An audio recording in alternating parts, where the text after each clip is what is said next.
बिस्मिल्लाहिर्रहमानिर्रहीम। अस्सलाम वालेकुम नाज़रीन, आप यूट्यूब चैनल देख रहे हैं। मैं इमरान खान हूँ। जो सबसे अहम खबर है वो अब से थोड़ी देर के बाद डेवलपमेंट होने वाली है। जब आप ये वीलॉग सुन रहे हैं या मैं सुबह के वक्त रिकॉर्ड कर रहा हूँ, इमरान खान साहब के दो केसेस जिनके अंदर वो जेल के अंदर बंद है, उन दोनों केसेस की अपीलें आज इस्लामाबाद हाई कोर्ट में लगने जा रही हैं। ये बहुत इंपॉर्टेंट है। बड़े लंबे अरसे से, यानी साल से ज़्यादा हो गया, इमरान खान साहब और उनके वकला कोशिश कर रहे हैं कि इमरान खान साहब के केसेस इस्लामाबाद हाई कोर्ट में लगें।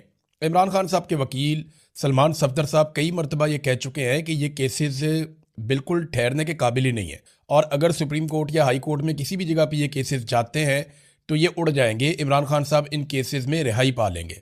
अब ये दोनों केसेस लग गए हैं और एक ही दिन लग गए हैं। और इससे पहले मैं आपको ये बताऊं कि 2 दिन पहले इमरान खान साहब की 9 केसेस में जमानतें मंजूर हुई हैं। 7 या 8 केसेस थे गालिबन, एक बुशरा बीबी का भी था। तो इमरान खान साहब के एक और अदालत से, जो लोअर कोर्ट है, वहाँ पे 9 मुख्तलिफ केसेस के अंदर या 8 मुख्तलिफ केसेस के अंदर ज़मानतें मंजूर हुई हैं, जिसमें 9 मई का भी था, उसके अंदर केस था आज़ादी मार्च वाला भी, उसके अंदर दीगर कुछ और केसेस थे। तो डिफरेंट टाइम के हवाले से इमरान खान साहब के, और जाली रसीदें बनाने का एक केस था। तो ये सारे केसेस में इमरान खान साहब की और बुशरा बीबी की पहले ज़मानतें हो चुकी हैं। अब इमरान खान साहब और बुशरा बीबी के 2 केसेस, जिनमें एक केस, ये अलग अलग अदालतें हैं। एक केस सुबह 9 बजे अभी लगा हुआ है जस्टिस खादम हुसैन सोमरू साहब के सामने, तोशा खाना वाले केस की अपील, और इसी केस में इमरान खान साहब गिरफ्तार हैं। और दूसरा केस जिसमें वो गिरफ्तार हैं या कैद काट रहे हैं, वो अलकादर केस की अपील है। और ये दोनों लगे हुए हैं। इसमें जो है वो जस्टिस सरफराज डोगर और जस्टिस आजम खान, ये डिवीजन बेंच है जो ये केस सुनेगा, और इसका वक्त है 11:30 बजे। तो एक केस लग रहा है 9 बजे और एक केस लग रहा है 11:30 बजे। अगर इन दोनों में इमरान खान साहब की जमानत हो जाती है तो फिर इमरान खान साहब कैदी नहीं रहेंगे, फिर वो आज़ाद हो जाएंगे, वो बाहर आ जाएंगे। और क्या इनकी ज़मानत हो जाएगी, अभी हम कुछ कह नहीं सकते, क्योंकि ये जजेस कंट्रोल होते हैं कहीं और से। अगर मैं इंसाफ और कानून की बात करूं तो इमरान खान साहब की आज ही ज़मानतें हो जानी चाहिए। आज नहीं हो जाएं तो 1 हफ्ते के अंदर अंदर उनकी ज़मानतें हो जानी चाहिए, और उन्हें फिर अपने घर चले जाना चाहिए आज़ाद होकर। फिर वो अपना इलाज करवाएं, अपनी पॉलिटिक्स करें। लेकिन यहाँ जो दिखाई दे रहा है कि आप कुछ प्रिडिक्ट नहीं कर सकते, क्योंकि अदालतें कंट्रोल में हैं एजेंसियों के, और एजेंसियां जो फैसला करेंगी उसके मुताबिक ही चीज़ें होती हैं पाकिस्तान में। अगर इंसाफ और कानून के मुताबिक हो तो ये केस लगते ही बहुत पहले इमरान खान साहब रिहा हो जाते। अब उम्मीद तो ये की जा रही है कि किसी दिन पाकिस्तान की एस्टेब्लिशमेंट को होश आए और वो ये गंद मारना बंद कर दे और जजों के ऊपर दबाव डालना बंद कर दे, तो फिर मेरिट के ऊपर इमरान खान साहब की रिहाई हो सकती है। और अगर इन 2 केसेस में इमरान खान साहब की, फ़र्ज़ करें आप, जमानत हो जाती है या उन्हें रिहा कर दिया जाता है, तो फिर किसी और केस में इमरान खान साहब को अंदर रखा जा सकता है। तो ये तो डिपेंड करता है पाकिस्तान की मिलिट्री एस्टेब्लिशमेंट पे, वो कितना दबाव महसूस कर रही है। देखिए 3 तरह के दबाव हैं एस्टेब्लिशमेंट पे। एक बात तो मैं आपको क्लियर कर दूं, जिस वक्त इमरान खान साहब की ये आंख का मसला उठा था ना, तो उस वक्त पाकिस्तान की मिलिट्री एस्टेब्लिशमेंट में बहुत खौफ फैल गया था। वो बहुत परेशान थे और बहुत सारी जगहों पे बहुत सारे अहकामात भी जारी किए गए थे। उन्हें लगता था कि पाकिस्तान अचानक बांग्लादेश बन जाएगा, लेकिन पाकिस्तान तहरीक इंसाफ के साथ जब उन्होंने रब्ता किया तो तहरीक इंसाफ को बेवकूफ़ बनाने में वो कामयाब हो गए। ये तो पाकिस्तान तहरीक इंसाफ के अपने लोग भी कह रहे हैं, इमरान खान साहब की फैमिली भी अब कह रही है कि इन्हें चक्कर दिया गया है। हालांकि वो शफकत ऐवान साहब जो गिरफ्तार हो गए थे, वो भी ये कहते हैं कि शरीफ लोग थे, बैरिस्टर गौहर और अल्लामा राजा नासिर अब्बास वगैरह। तो इन लोगों को जो है वो चक्कर दे दिया मोहसिन नकवी वगैरह ने, और फिर टाइम बाय कर लिया। और जब उन्होंने देखा कि पाकिस्तान के अंदर ये कोई तहरीक खड़ी नहीं कर पाए, और वो एक मोमेंटम जो बन सकता था एहतजाज का, वो कुछ भी नहीं हुआ पाकिस्तान में, तो उसके बाद फिर उन्होंने चीज़ें नॉर्मलाइज कर दी। इतनी नॉर्मलाइज कर दी कि बड़े आराम से एक दिन रात को इमरान खान साहब को अस्पताल लेकर आए, लाकर इमरान खान साहब का जो आंख का ट्रीटमेंट करवाया, उनके बाकी टेस्ट किए और वहाँ से लेकर चले गए। अब दबाव एक तो पब्लिक का है कि किसी वक्त भी पब्लिक अगर खड़ी हो जाती है तो एस्टेब्लिशमेंट के ऊपर एक दबाव रहेगा। और दबाव ये भी है कि अवाम में और पाकिस्तान की मिलिट्री एस्टेब्लिशमेंट में या पाकिस्तान की फ़ौज में बतौर इदारा अवाम के साथ एक दूरी पैदा होती चली जा रही है, और वो जो एक ताल्लुक था वो कमज़ोर पड़ रहा है। तो एक तो ये बहुत दबाव है। दूसरा, पाकिस्तान चल ही नहीं रहा, इस बात का बड़ा दबाव है। फिर बाहर से भी पाकिस्तान पे लगातार दबाव आ रहा है। यहाँ बरतानिया के अंदर 5-6 जो अरकान हैं उनके पार्लिमान के अंदर उनकी ये मसला उठाया गया, और वहाँ हाउस के अंदर इसके ऊपर तकारीर हुई, बाकायदा उनके मिनिस्टर ने बात की, बाकी लोगों ने बात की, और उन्होंने कहा पाकिस्तान के अंदर ह्यूमन राइट्स की वायलेशंस हो रही हैं, पाकिस्तान के ऊपर पाबंदियाँ लगाई जाएँ। बल्कि जर्नैलों के ऊपर पाबंदियों का भी तस्करा किया गया। ये भी कहा गया कि पाकिस्तान के साथ हम इसके बावजूद ट्रेड करते हैं, पाकिस्तान को बहुत सारे फ़ायदे देते हैं, तो ह्यूमन राइट्स की जो वायलेशन हो रही हैं, इसके बाद इन सारी चीज़ों पर नुक्ताचीनी की गई और पाकिस्तान पर बहुत तनकीद की गई। और वहाँ पर यह मामला अभी ख़त्म नहीं हुआ, ये भी आगे चलेगा, आप देखते रहेंगे। बरतानिया से आवाज़ उठ रही है, यूरोपीय यूनियन से आवाज़ उठ रही है, अमेरिका के अंदर आवाज़ें उठ रही हैं, लेकिन जब तक डोनाल्ड ट्रंप आसिम मुनीर के साथ खड़े हैं, जब तक डोनाल्ड ट्रंप को आसिम मुनीर से काम है, तब तक आसिम मुनीर साहब के लिए प्रॉब्लम नहीं होगा। लेकिन जैसे ही डोनाल्ड ट्रंप जो है टिश्यू पेपर की तरह इस्तेमाल करेंगे, तो उसके बाद मेरी बात याद रखिएगा कि यूरोपीय यूनियन हो, चाहे बरतानिया हो, चाहे अमेरिका हो, इंसानी हकूक़ की आलमी तंजीमें हों, ये सारे भरे बैठे हैं जो कुछ पाकिस्तान के अंदर किया गया है। उसके बाद बड़ा सख्त रद्द-ए-अमल इनके ऊपर आएगा। बहरहाल इमरान खान साहब फिलहाल तो गिरफ्तार हैं और ये एक अच्छी खबर है, उनके केसेस लग गए। देखते हैं इन केसेस के अंदर क्या होता है। इमरान खान को कत्ल करने की जितनी कोशिशें की गई उन पे मुराद सईद ने एक तफसीली बयान जारी किया है और ये बड़ी अजीब चीज़ें जो उन्होंने बताया, तशवीशनाक सूरत हाल उन्होंने कहा जी जन्म ले रही है और इमरान खान साहब इस वक्त रियासत की तहवील में है जहाँ मुसलसल उनकी ज़िंदगी से खेला जा रहा है। आखिर किस चीज़ को छुपाया जा रहा है? उनका कंट्रोल्ड चेकअप किया जाता है, कंट्रोल्ड इन्फॉर्मेशन दी जाती है, कंट्रोल्ड मीडिया है जिससे ज़िंदगी को खतरा है, जिनकी वजह से वो इस नहज पर पहुंचे हैं, उन्हीं की बात पर यकीन कैसे किया जा सकता? उन्होंने कहा जी इससे कबल इमरान खान पर वज़ीराबाद में कातलाना हमला करवाया गया, इनको गोलियां लगी, अल्लाह ने उनकी ज़िंदगी की हिफाजत की, लेकिन उस वक्त भी बयानियाँ बनाए गए।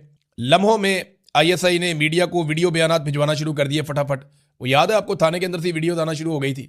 मैं उस वक्त वज़ीर आला पंजाब को देख रहा था, परवेज़ इलाही उस वक्त वज़ीर आला पंजाब थे और IG भी वहाँ पे मौजूद थे और उनके पास सवाल का जवाब नहीं था कि ये वीडियोज़ ISI कैसे जारी करवा रही है। यानी पूरा निज़ाम उन्होंने कंट्रोल किया हुआ था।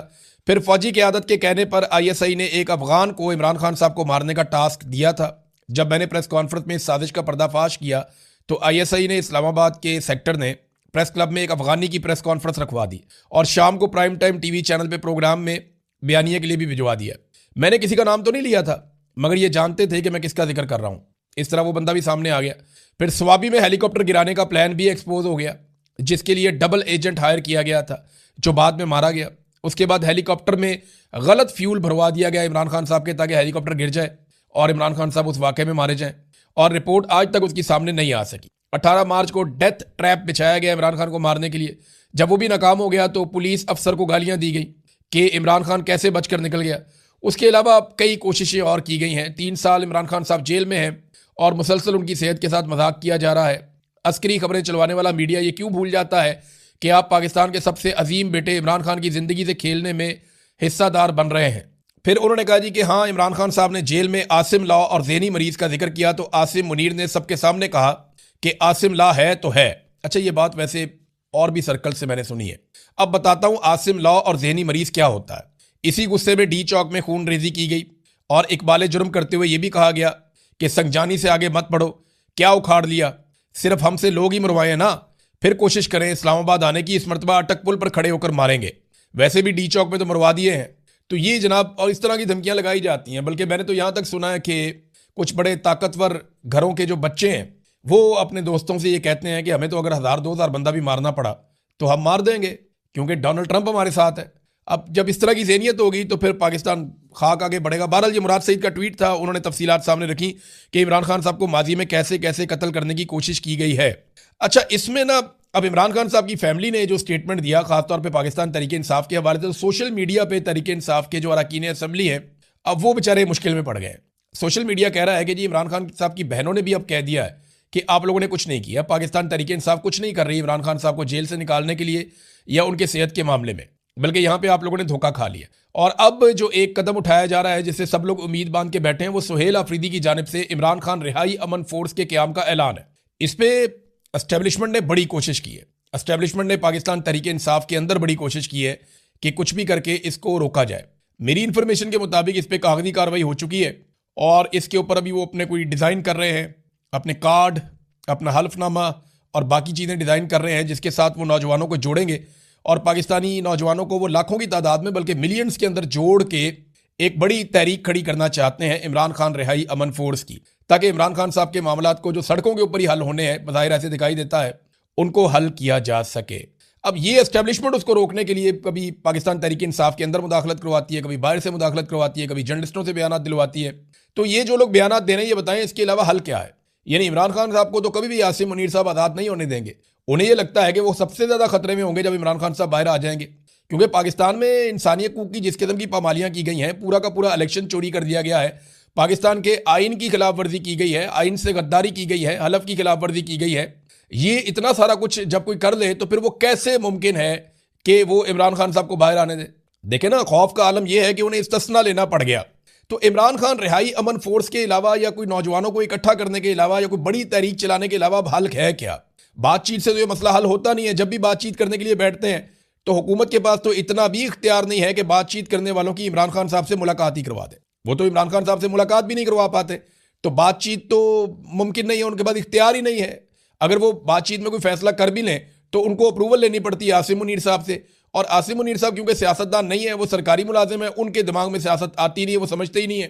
तो जैसे उनको मईशत का नहीं पता, जैसे उन्हें बाकी चीज़ों का नहीं पता, उन्हें सिर्फ अपना फौज का पता है, फौज की ड्यूटी उन्होंने की है सारी जिंदगी, वो उनका काम है। तो वो वहां पे जब मामला चला जाता है ना, तो मामला हल की तरफ नहीं जाता, मामला मजीद बिगाड़ की तरफ जाता है। लिहाजा सियासतदानों के पास इख्तियार है ही नहीं, तो मुज़ाकरात कैसे करें, बातचीत कैसे करें? अब हल एक ही है कि आप सड़कों के ऊपर दबाव डालें ताकि मिलिट्री एस्टेब्लिशमेंट जो है वो पीछे हटे और उसके बाद जो है इंसाफ का रास्ता खुले। इसके अलावा तो और कोई रास्ता दिखाई नहीं दे रहा। सहाफ़ती जो आलमी सतह पर तंजीमें हैं या जो इंसानी हकूक़ की तंजीमें हैं, उन्होंने आवाज़ उठाना शुरू की। पाकिस्तान के अंदर जो सहाफ़ियों को दबाया जा रहा है, जो कत्लेआम सहाफ़ियों का किया गया है, जो कुछ शराब बरकत के साथ किया जा रहा है, जो कुछ अरशद शरीफ के साथ किया गया, जो बाकी हम सहाफ़ियों के साथ किया जा रहा है, तो इसके ऊपर सहाफ़ती आज़ादी और इंसानी हकूक़ की तंजीमों ने वज़ीर आज़म शहबाज शरीफ को एक ख़त लिखा है और ये जो बिगड़ती हुई सूरत हाल है इसके ऊपर तशवीश का इजहार किया है। तो रोज़ाना की बुनियाद के ऊपर पाकिस्तान की बदनामी हो रही है आलमी सतह के ऊपर, और ये पाकिस्तान के वज़ीर आज़म है, इनका आप स्टेटमेंट चेक करें। ये कहते हैं जी जादू मंतर से कर्जे ख़त्म नहीं होंगे, मुल्क में बराह रास्त सरमायाकारी लाने की ज़रूरत है, ये शहबाज शरीफ ने कहा। एक तो देखें कितनी मायूब बात है कि 3 मरतबा वज़ीर आला बनाया, इसको 2 मरतबा वज़ीर आज़म बनाया गया, लेकिन तब भी इन्हें जो है वो ख़वातीन से बात करने की तमीज़ नहीं आई। जादू मंतर आप सब जानते हैं, मैं भी जानता हूँ, ये इमरान खान साहब की अहलिया को छेड़ और इमरान खान साहब की अहलिया के ऊपर जादूगरनी होने का ये लोग इल्ज़ाम लगाते हैं। इसके ऊपर कभी कॉलम लिखवाते हैं, कभी किताबें लिखवाते हैं, कभी बयानात दिलवाते हैं, लेकिन आज तक ये कोई सबूत पेश नहीं कर सके। हत्ता कि इन्होंने जो कुछ भी किया उसके बाद वो एक्सपोज हो गया। हसनैन रफ़ीक गया, उसने जाके एक्सपोज कर दिया कि भाई आप सारे सदका करते हैं, बकरा ज़िबा करते हैं, बाज़ औक़ात आप प्रॉब्लम में आते हैं, आप कहते हैं सदके का बकरा ज़िबा कर दो, तो इसके अंदर कौन सा जादू और टूना है? बहरहाल इन्होंने कोशिशें बड़ी की। अब वज़ीर आज़म होने के बावजूद वो जेल में कैद एक खातून की तज़हीक करे, तो आप अंदाज़ा करें कि इस शख्स का लेवल क्या होगा। और वो ये कहते हैं कि कर्जे खत्म नहीं, कर्जे कैसे खत्म होंगे? पाकिस्तान की तारीख के सबसे ज़्यादा कर्जे आपने लिए हैं। आपके मुंह से तो लफ्ज़ कर्जा अच्छा लगता ही नहीं शहबाज शरीफ साहब। यानी जितना कर्जा आपने ले लिया उतना कर्जा तो पाकिस्तान ने अपनी पूरी तारीख में लिया था। जितना कर्जा पाकिस्तान बनने से लेकर इनकी हुकूमत आने तक लिया गया 70-75 सालों में, उतना कर्जा गुज़िश्ता 3-3.5 सालों के अंदर शहबाज शरीफ साहब ने कल ही ले लिया। ये इन्होंने पाकिस्तान के अंदर नए से नया रिकॉर्ड खड़ा कर दिया। ये पाकिस्तान के साथ इन्होंने किया और वो कहते हैं जी हम कर्जे खत्म करेंगे सरमायाकारी लाने से। दर्जनों दौरे आपने गैर मुल्की किए हैं, 100 के करीब दौरे आपके रिपोर्ट हो गए ऑलमोस्ट। इतने मुल्कों में आप घूमे हैं, एक एक मुल्क में 3-3 4-4 दफ़ा आप गए हैं। कौन सी आप बराह रास्त सरमायाकारी पाकिस्तान में लेकर आए? पाकिस्तान में कोई सरमायाकारी नहीं लेकर आएगा। यहाँ पे रूल ऑफ लॉ नहीं है, आपने अदलिया को कंट्रोल कर लिया। आज़ादी सारे राय नहीं है, आपने मीडिया को कंट्रोल कर लिया। यहाँ पे अमनो अमान नहीं है, दहशतगर्दी लगातार बढ़ती जा रही है और ये एस्टेब्लिशमेंट की घटिया पॉलिसियों की वजह से हो रहा है।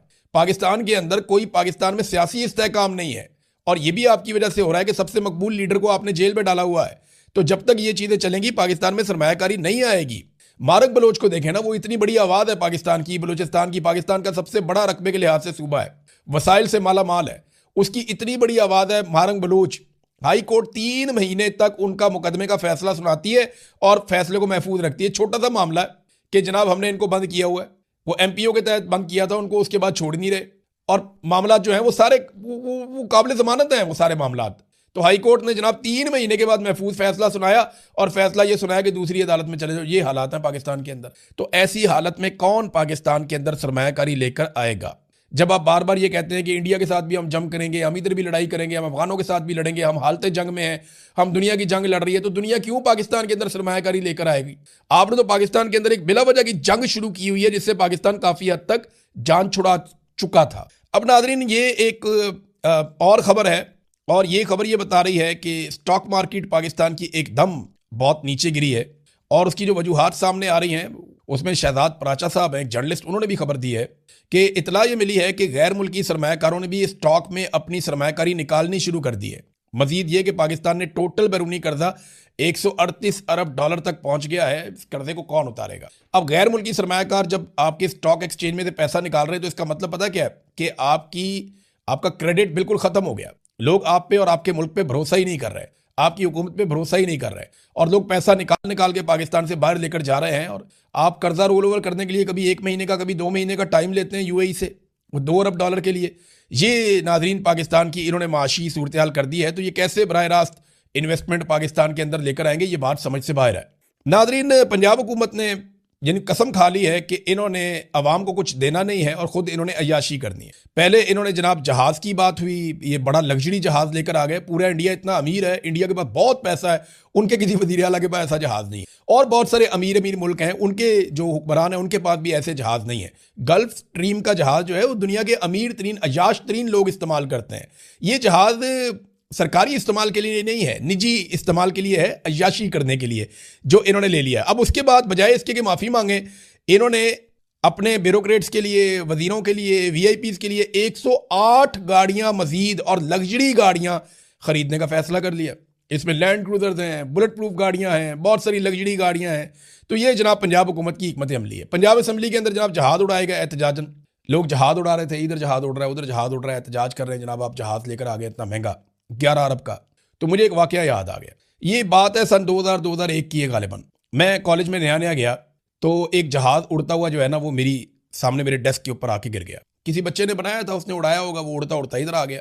अच्छा, मैंने उसको पकड़ा और पकड़ के उसको ऐसे ही ना यूं गुस्से में साइड पे फेंका। मैं पढ़ रहा था, तो वो जहाज़ बड़ा शुद्ध था, शुद्ध मतलब ये कि बड़ा ज़बरदस्त ऊपर बना हुआ था, वो फिर उड़ना शुरू हुआ। अब मैंने उसको गुस्से में फेंका था, वो घूमता घूमता घूमता घूमता वो टीचर के सामने चला। उन्होंने मुड़ के देखा, उसने कहा किसने उड़ाया ये? तो 1-2 लड़कों ने मेरी तरफ इशारा कर दिया, मुझे उन्होंने बाहर निकाल। मैं वहाँ पे FC कॉलेज की सीढ़ियों पे खड़ा था। एक और टीचर है, वो मुझे बड़ा पसंद करते थे, मैं क्योंकि बॉक्सिंग खेलता था और उन्हें भी बॉक्सिंग का शौक था। वो वहाँ से गुजरे, उन्होंने मुझे देखा, कहते खान तुम क्यों बाहर खड़े हो? तो मैंने कहा जी तेरा साजिश केस, मेरे मुंह से निकल गया। तो उस दौर में ना नवाज शरीफ का तेरा साजिश केस चल रहा होता था ना, तो उन्होंने मुझे कहा, उन्होंने कहा तेरा साजिश केस में तो बंदा अंदर होता है, तुम बाहर आ गए हो। तो थोड़े अरसे बाद मियाँ साहब भी बाहर चले गए, तेरा साजिश केस वाले मामले में डील करके फिर बाहर चले गए थे, मुझे याद है। तो इसी तरह आज मैंने पंजाब असम्बली के अंदर भी जहाज़ उड़ते हुए देखे, तो 1-2 जहाज़ बड़े शुद्ध थे, बड़े सुपर किस्म के जहाज़ थे, वो उड़ रहे थे। मैं ये देख रहा था, मुझे वो वाक़या याद आ गया। तो नाज़रीन, और चीज़ें हैं, ख़बरें मेरे पास काफ़ी सारी हैं, स्पेशली इस खित्ते के हवाले से, डोनाल्ड ट्रंप के हवाले से,